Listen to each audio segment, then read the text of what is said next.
The Women in Black Coat. I was born into a rich and important family in Tyrone, Ireland. I was the younger of 2 daughters, and we were the only children. My sister was 6 years older than me. We didn't play much together when I was young, and I was only 12 years old when she got married. I remember the day of her wedding well. Many people came, all of them laughing, singing, and happy. But I felt sad when my sister left with her new husband, Mr. Carew. She was always very nice to me, nicer than my mother, and so I cried when she went away to her new home in Dublin. My mother and father didn't love me. They wanted son and were not interested in me. About a year after my sister got married, a letter arrived from Mr. Carew. He said that my sister was ill and that she wanted to come home to Tyrone and stay with us, to be with her family. I was sad that she was ill, but also very happy about her visit. "They're leaving Dublin on Sunday," my father told me, "and they're arriving here on Tuesday evening." Tuesday came, and it was a very long day. Hour after hour came and went, and I listened all the time for my sister and her husband. Now the sky was dark, and soon it was midnight, but I couldn't sleep. I listened and waited. Suddenly, at about 1 o'clock in the morning, I heard a noise far away. I ran out of my bedroom and down to the living room. "They're here! They're here!" I called to my father, and we quickly opened the front door to see better. We waited there for a few minutes, and we heard the noise again, somebody crying far away in the night. But we saw nothing. There were no lights and no people there. We went outside, waiting to say hello and to help my sister with her bags. But nobody was there. Nobody came. I looked at my father, and he looked at me. We didn't understand. "I know I heard a noise," he said. "Yes," I answered. "I heard it too, Father, but where are they?" We went back into the house without another word. We were suddenly afraid. The next day, a man arrived and told us that my sister was dead. On Sunday, she felt very ill. On Monday, she was worse, and on Tuesday, at about 1 o'clock in the morning, she died. At the same time that we were outside the house in the night waiting for her. I never forgot that night. For the next 2 years, I was very sad. You could say that I stopped living. I didn't want to do anything or speak to anyone. Mr. Carew soon married another young woman in Dublin, and I felt angry that he forgot my sister so quickly. I was now the only child of a rich and important family, so before I was 14 years old, men started to visit our home.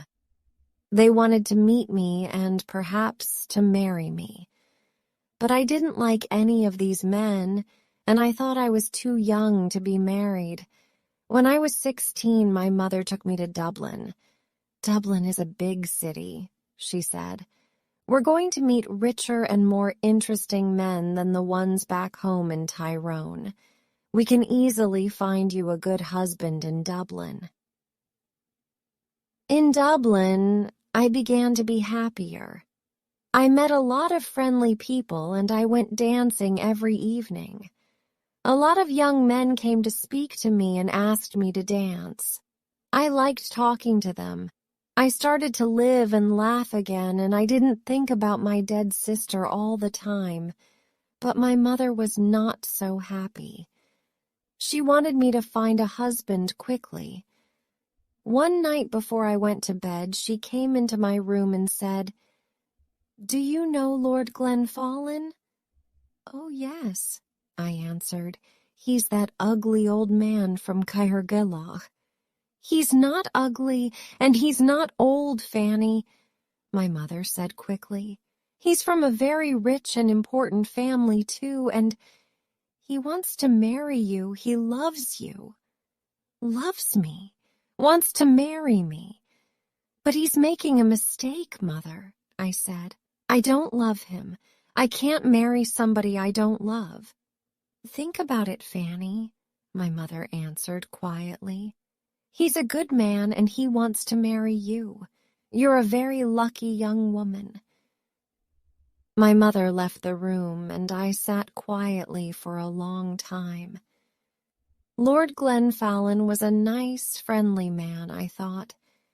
I didn't love him, no, but I did like him. He always talked about interesting things. I never felt happy at home with my mother and father, but I always felt better when I talked to him. The next morning when I saw my mother, I said only one word: yes. Lord Glenfallen and I got married the next spring, and 2 days after our wedding, we said goodbye to my family and left Tyrone. 3 days later, we arrived in Cahergillah, and I saw my husband's beautiful house for the first time. It was near a river, and there were many trees and flowers in the garden. Birds sang in the trees, and the sky was blue. I stood next to him and looked at it all, and I left very, very happy. "Come, my love," said my husband. "You must come in and meet Martha. She cooks and cleans and knows everything about the house." So we went into the house, and I met Martha, a friendly old woman with smiling blue eyes. She showed me round the house. Suddenly I felt excited to be there. It was a very happy place. Women sang in the kitchen, men built fires in the living room, and there were dogs and cats everywhere.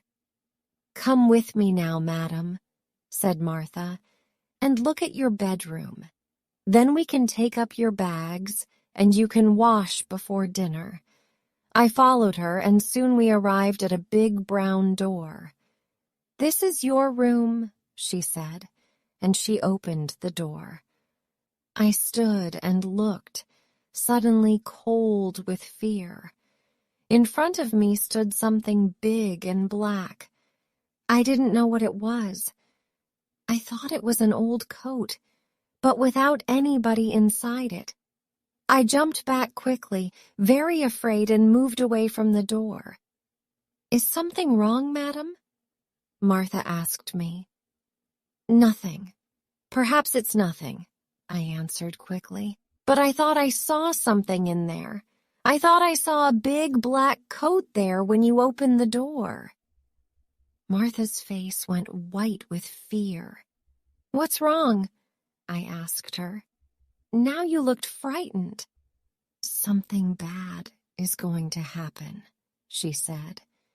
"When someone sees the black coat in this house, we know that something bad is going to happen soon to the Glenfallen family. I saw the black coat when I was a child, and the next morning, old Lord Glenfallen died. Something bad is going to happen now, madam. I know it." We went down to have dinner.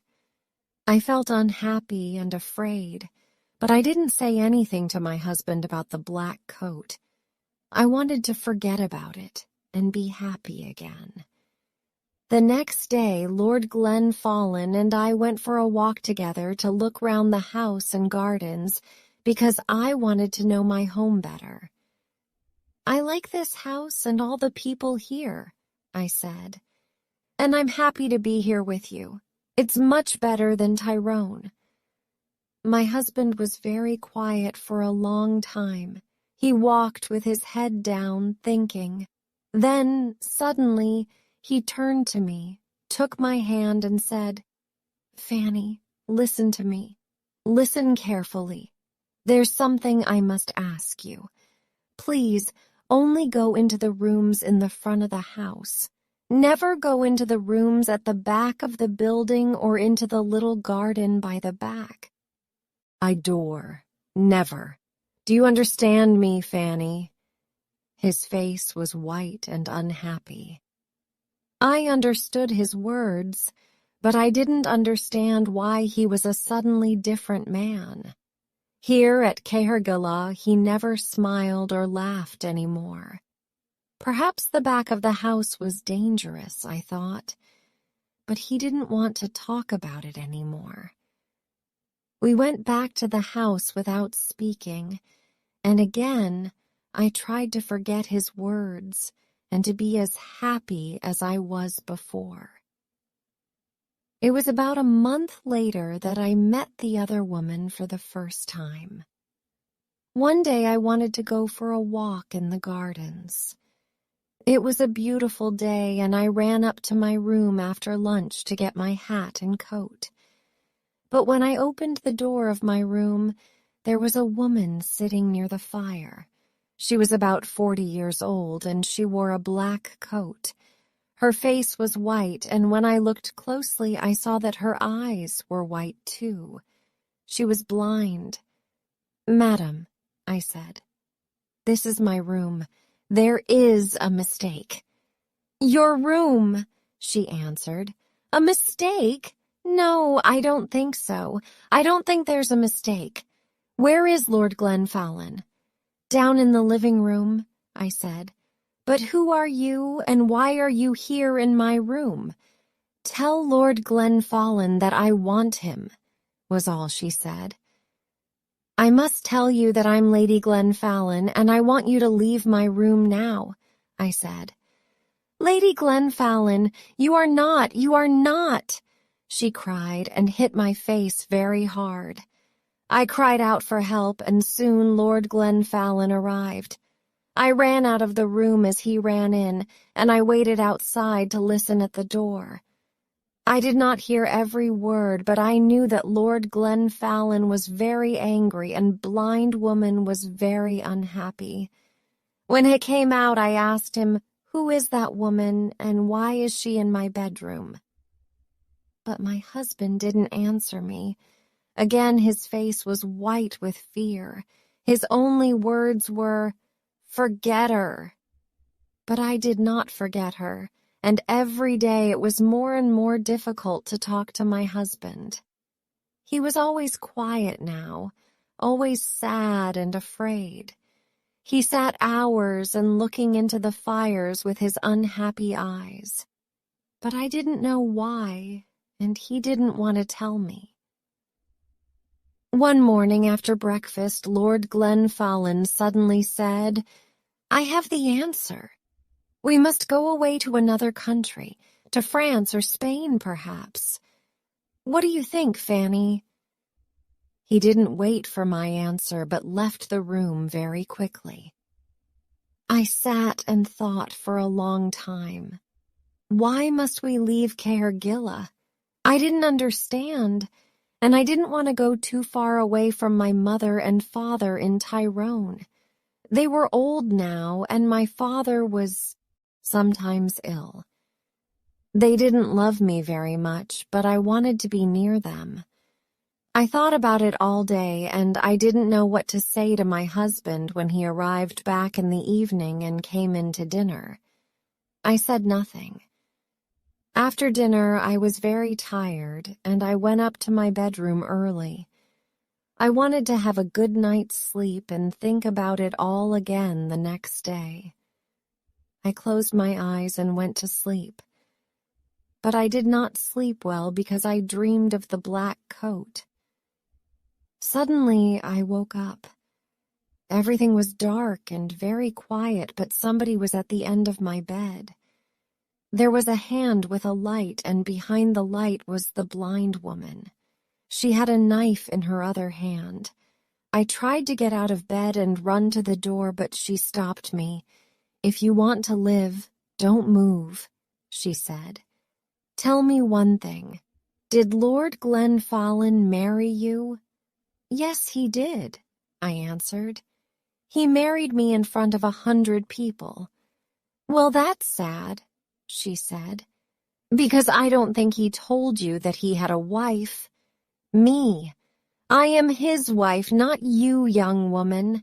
You must leave this house tomorrow, because if you stay in here, you see this knife? I am going to kill you with it. Then she left room without a sound. I didn't sleep again that night. When morning came, I told my husband everything.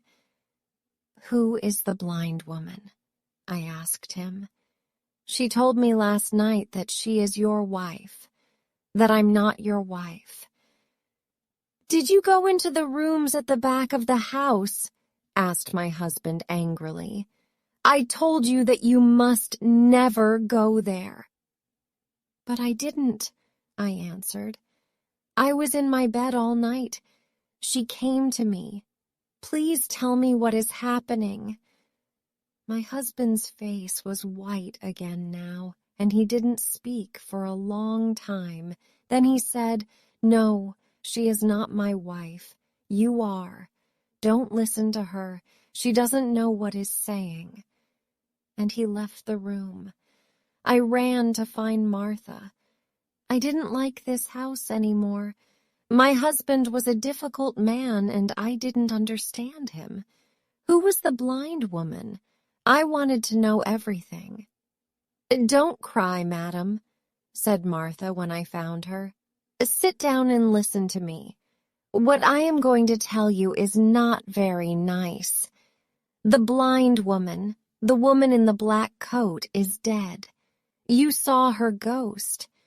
She was married to your husband, and she was Lady Glen Fallon. Nobody knows how she died. Her bedroom was at the back of the house. Somebody saw your husband with a knife in his hand on the night she died. But did he kill her? Nobody knows. When we found her, the knife was on the floor next to her and her eyes.